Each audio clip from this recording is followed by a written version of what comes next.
Assalamualaikum warahmatullahi wabarakatuh. Alhamdulillahi rabbil alamin. Assalatu wassalamu ala asrafil anbiya'i wal mursalin wa ala alihi wa sahbihi ajma'in, amma ba'du.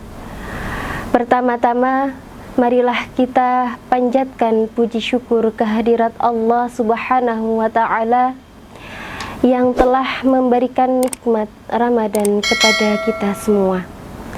Semoga rahmat dan keberkahannya senantiasa menyertai kita dalam menjalani ibadah di bulan yang penuh berkah.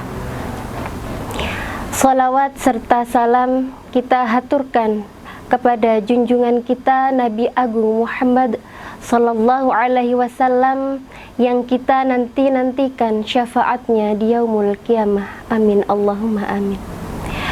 Anak-anakku yang dirahmati Allah Subhanahu wa ta'ala, bulan Ramadan adalah bulan diturunkannya Al-Quran, atau lebih dikenal dengan istilah nuzulul Quran. Perlu anak-anak ketahui bahwa Al-Quran tidak hanya diturunkan satu malam saja, melainkan selama 23 tahun secara berangsur-angsur.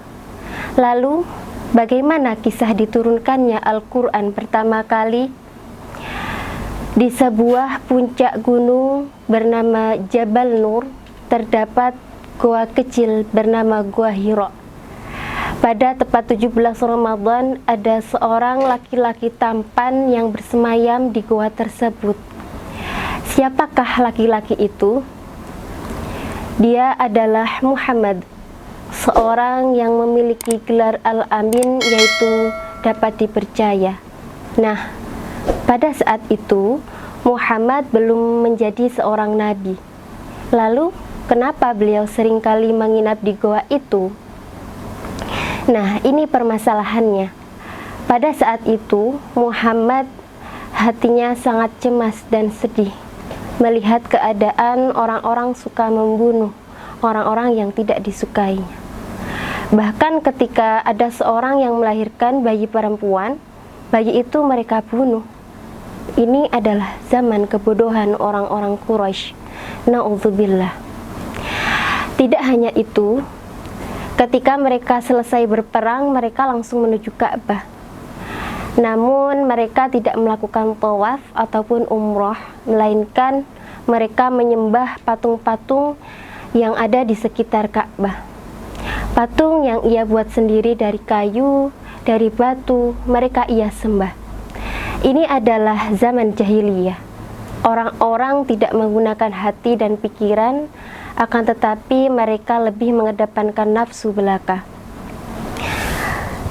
Nah, tepat pada malam 17 Ramadan, Muhammad berdoa kepada Allah Subhanahu wa ta'ala supaya beliau menemukan sesuatu yang mencerahkan dirinya dan kaumnya.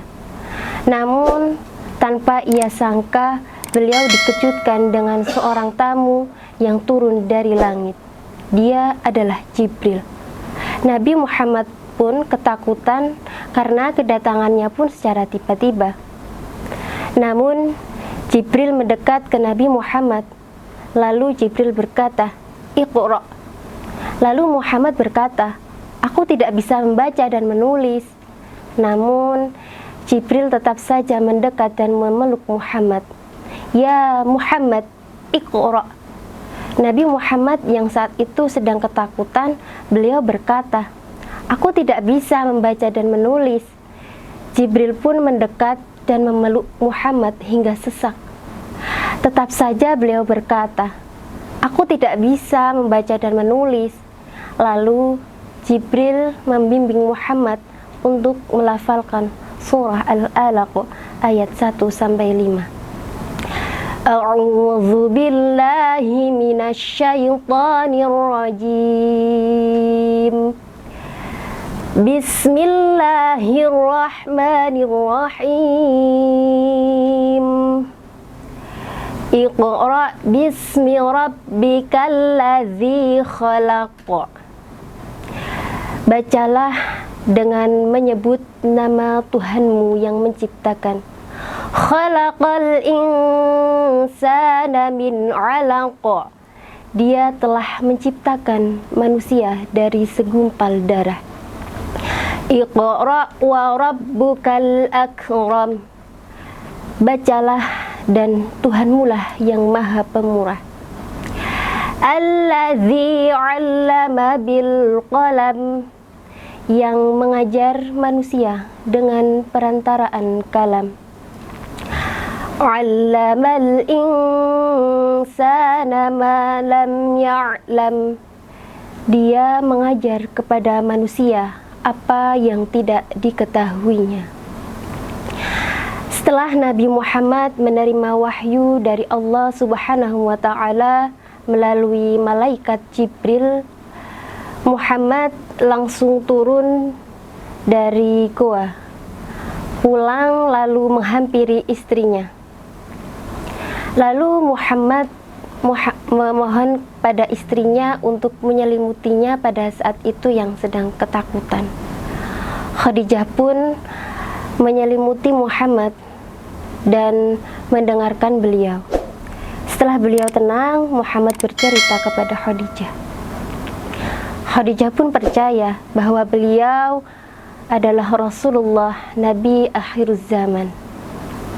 Nah, anak-anak, pada malam 17 Ramadan itu adalah malam diturunkannya Al-Quran.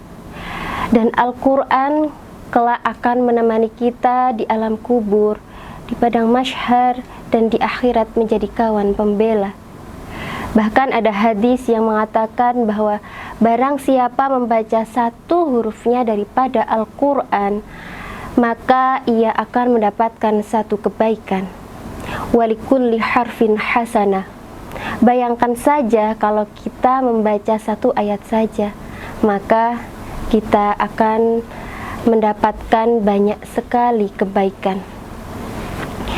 Nah, oleh karena itu anak-anak, marilah kita rajin-rajin membaca Al-Quran, mempelajari Al-Quran, dan mengamalkan isi kandungan Al-Quran.